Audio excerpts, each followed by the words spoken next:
Overwatch Command, this is Site 107, come in. Are we received? I didn't think so. Today is Friday, around hour 18:30.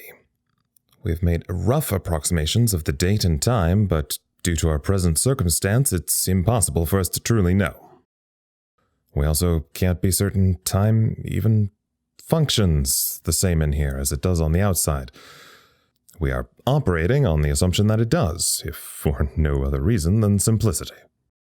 The engineering department has established day and night cycles using the lights, so we can at least simulate a normal circadian rhythm without access to the sun.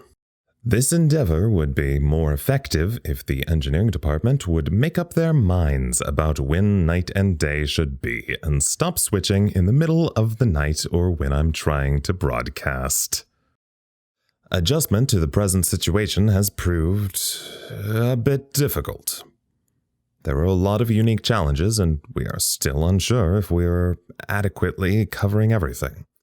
The office wing had a brief blackout, but maintenance and engineering worked on it and got it up and running after a few minutes. But quick repairs aside, we will have to keep a closer eye on our electrical and life support systems. The state of SCP-6320 is still shaky. The containment department has been watching it as usual, making sure no foreign material makes it into the established radius of effect, but since the shift occurred, we haven't seen any instances of SCP-6320-1 yet. SCP-6320 has not changed physically from what research can tell, and we aren't sure if there is a change in its secondary effect. At Dr. Klein's discretion, research is going to continue proper testing soon. Which reminds me, our site director, Dr. Carson, was killed in the breach, along with several of the department heads. The surviving department heads held a meeting to replace the leadership we lost in the shift and named Dr. Beatrix Klein as acting site director. Dr. Klein formerly served as the head of research, and from what I heard, there was a bit of dissent in opinions regarding her appointment. She has seniority, and no one here can deny what she has contributed to the Foundation, but apparently some worry about her spontaneity. All of this is secondhand, on account of my lack of invitation to the meeting, despite my position as head of the communication department. Dr. Shao, the liaison for the ethics committee who was visiting when the shift happened, got to go to the department head meeting. They are not a department head. Anyway, and now an update on the big spider in my office. Overwatch Command, there is a large spider in my office. It lives in the corner behind the door, and it has been there for... I don't know how long. Well, it's brown. I don't know what kind of spider it is. I'll have to ask research, even though I keep forgetting. Moving on. Another problem we are confronting concerns our food supply. Our water recycling system is still functioning well, so running water is still available. But we have had to pool all the food we have to properly ration it across the site. Everything from our personal stores in our quarters, leftovers in the break room, anything that will keep, we have contributed to the kitchen staff. All level 0s have been promoted to level 1, seeing as it's pretty much impossible to keep them in the dark about anomalies, now that they're inside one. For now, they and the janitorial staff are being included in the maintenance department. Fortunately, our emergency reserves are pretty extensive to account for the whole site being entirely underground. Had to plan for potential collapses, so we have about 30 5-gallon buckets of barley and oats and other things in storage. That and probably months' worth of that powder that they use to make nutrient paste. So, we reliably will not have to worry about starvation for at least a while, barring another disaster happening to our supply. Knock on wood. The botany department has reported a plan to look into growing a renewable food source inside the greenhouse. We might be able to use some vegetable scraps from the kitchen. No news on that yet. Officer Harley, head of security, has brought up concerns regarding the state of D-class personnel who survived the shift. There are 8 of them in total, and Dr. Klein has made the decision to keep them alive, because we do need all the help we can get. And they can still assist in any future testing of 6320. It sounds like the department heads agree that we can't trust them to fill any other jobs at the moment. It's not like we can let a bunch of Nazis and mass murderers run around here. Harley fears that the D-class may try to exploit our site's disorganized state to mount an escape attempt. We lost a good portion of our security department, and they are a difficult group to replace. Dr. Klein assured her that management of the D-class, as well as continued research into the skip and maintaining our life support systems, are all our number 1 priority. A handful of field agents were visiting the site alongside Dr. Shao, and they have agreed to assist the security department with their duties. But from what I can tell, not all of them particularly get along with each other. Especially certain agents whose names will go unspoken at this juncture as a result of several threats made to me personally using a pair of wire cutters, and my subsequent educated decision that crossing certain agents would be a big mistake. These developments in the joint of security and the outside field agents also happened at the department head meeting that I, head of the communication department, was not invited to. Another update. It has moved. The spider. I thought it might have been dead, but it is not. I have decided to name it Holland. Harley and Holland, best friends forever. Morale is low, the psychology department reports. A few days ago, Dr. Lancaster, head psychologist, declared site-wide that he, Dr. Chappell, and the 3 interns that make up the department will take on more hours to supply additional therapy sessions to anyone who needs them, which, so far, has been the vast majority of us. This decision, of course, does not cover the actual psychology department themselves.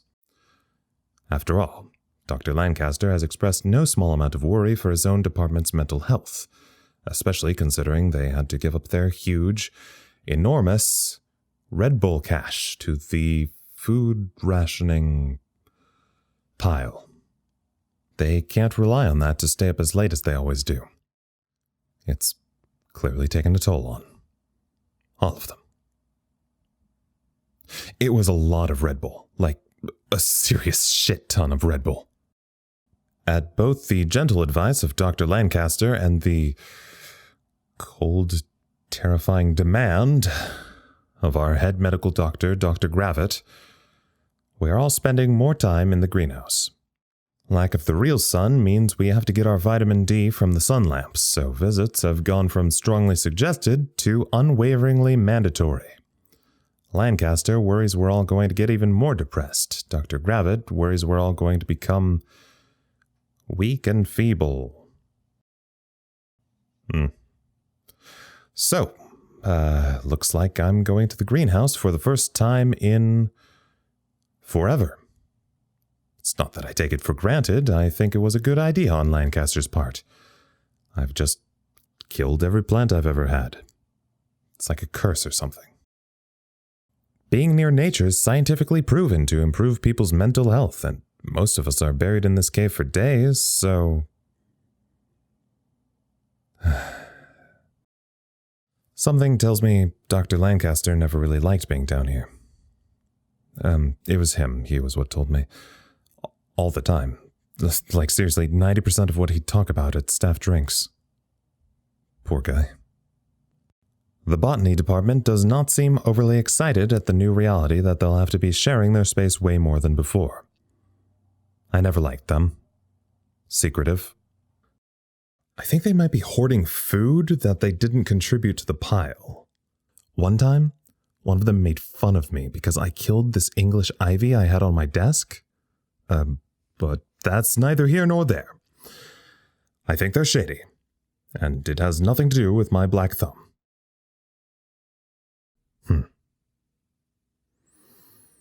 I've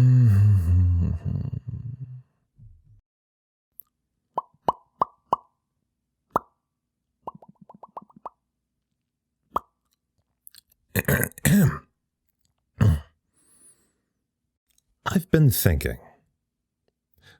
Well, I've been thinking about a lot of things, obviously. We're trapped in a pocket dimension for an indefinite period of time, but I've been thinking about the skip. It hasn't done anything since we got here. Research says it's the same size, same shape. Still looks like a mineral deposit vein-shaped rip into outer space. They haven't tried putting anything near it that could make a -1 yet, but...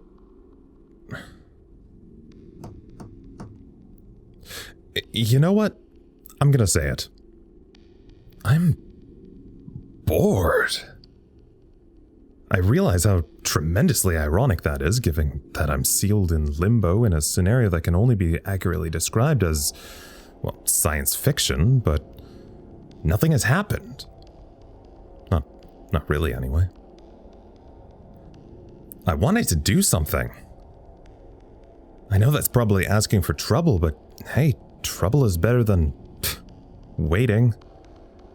It's like that part in movies where you know something bad is going to happen, but it hasn't yet, and you know that the longer you wait, the worse it's going to be when shit eventually hits the fan. In other news... Dr. Harley, this is Dr. Klein. Are you preoccupied? Over. I'm in the middle of a record broadcast. What do you need? Over. Research is introducing a particulate into 6320's effect radius. Can you... Wait, they are? Over. Yeah, they are. Over. Can I get eyes on the test? For the record. Over. Sure, I don't give a shit. Come up to the surveillance office and see if they can remote the feed to your monitor. Over. Yes. Yes. Hell yeah. Working on it now. Over. Surveillance, this is communications requesting eyes on 6320, cleared by Dr. Klein. Computer number 288-27054. Oh, there it is. God, it's so much smaller than I remember it being. Klein, do you want me relaying the test as it happens? Over. We were originally gonna have you just read off research's report, but if you're here, you might as well. Over. I would much prefer that to reading research's reports. Yes, over. Copy that, but you'll probably have to read the report afterward anyway. Over. If I have to read one of the reports, please tell them to stop writing vaguely mean things about the records department in them. Records is getting mad at me for reading them on air. Over. I've had it noted in research's report that, as former head of research, the records department can eat my shorts. Over. Requesting permission to expunge the previous statement from the record. Over. Permission denied. Over. Okay, this is a live test report, informal structure.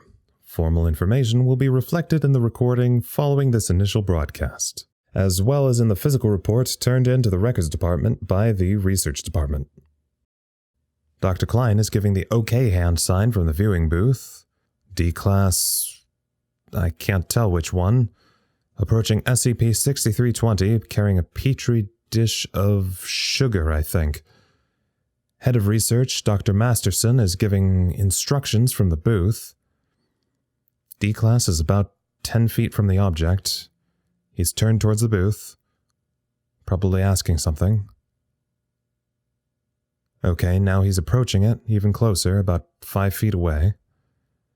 D-Class is now shaking the particulate onto the ground in front of SCP-6320, probably 4 feet from the wall.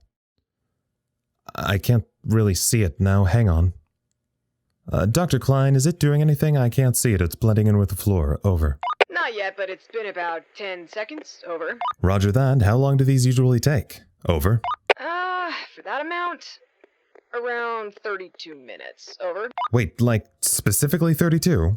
Over. It's always 32. Over. Minutes? It was always 32 something. Minutes, seconds, hours... days a couple times, before we'd have a fully created instance. Over. So is that how long we have to wait? Over? I don't know, probably. If it does anything at all. I'd let it do something. So, in the meantime, stand by. Over. Roger that. Over. So now we wait. Oh, shit. I forgot my computer still has Minesweeper.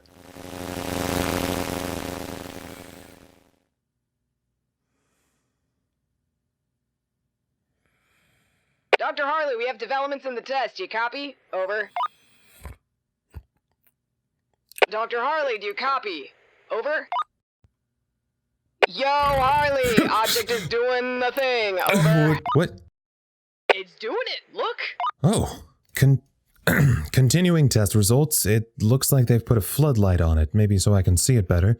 I can see it now. The foreign particulate has shifted into a small copy of SCP-6320's shape. It looks almost like a complete -1 now. I can't see any individual pieces moving, but Dr. Klein has pressed herself against the glass in the viewing booth and is watching below while grinning and nodding her head repeatedly, so that probably means it's moving? I don't know if it's been exactly 32 minutes, but judging by the expressions of the research department in the booth, I think that...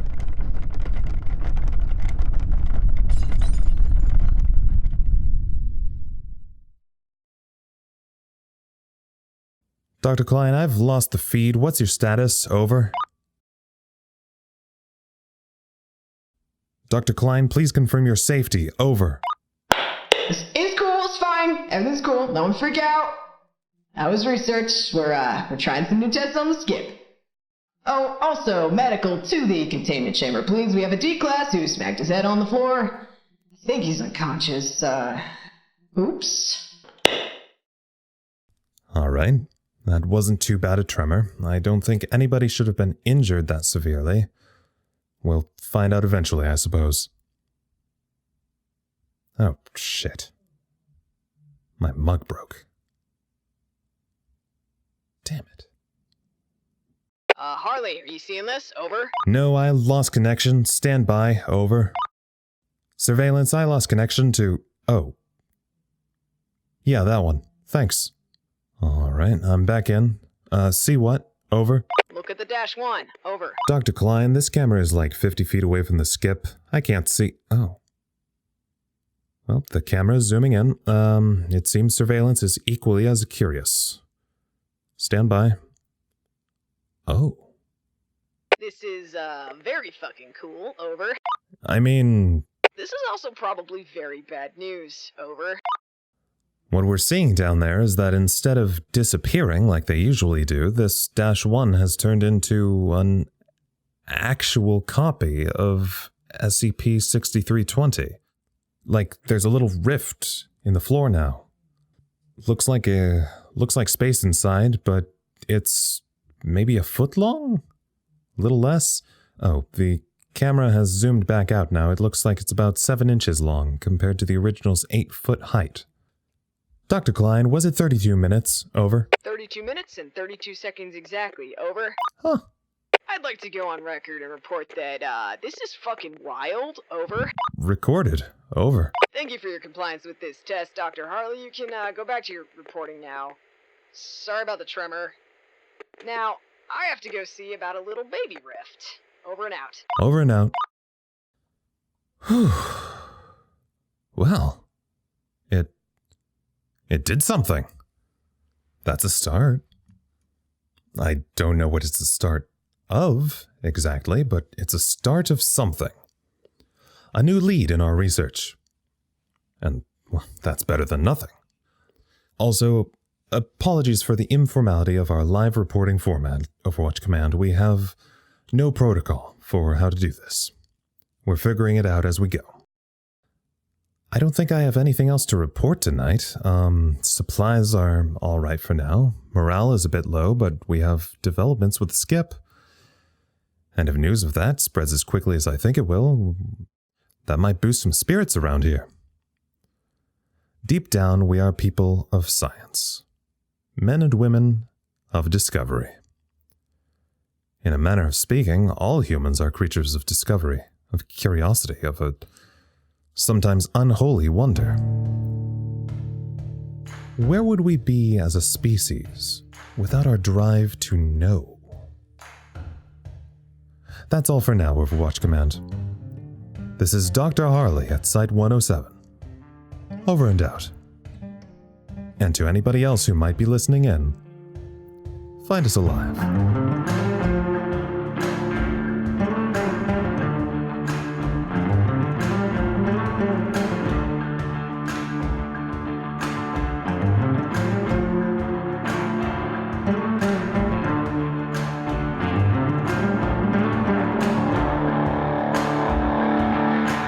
Episode 1 was written and produced by Anna McGuire. The voice of Harley is Ian Charles. The voice of Klein is Tasha Ritter. If you like our show and want to know more, follow us on Twitter at Site107 or email us at findusalivepodcast@gmail.com. This podcast, along with all content relating to the SCP Foundation, is released under a Creative Commons Share-alike 3.0 license. Thank you for listening.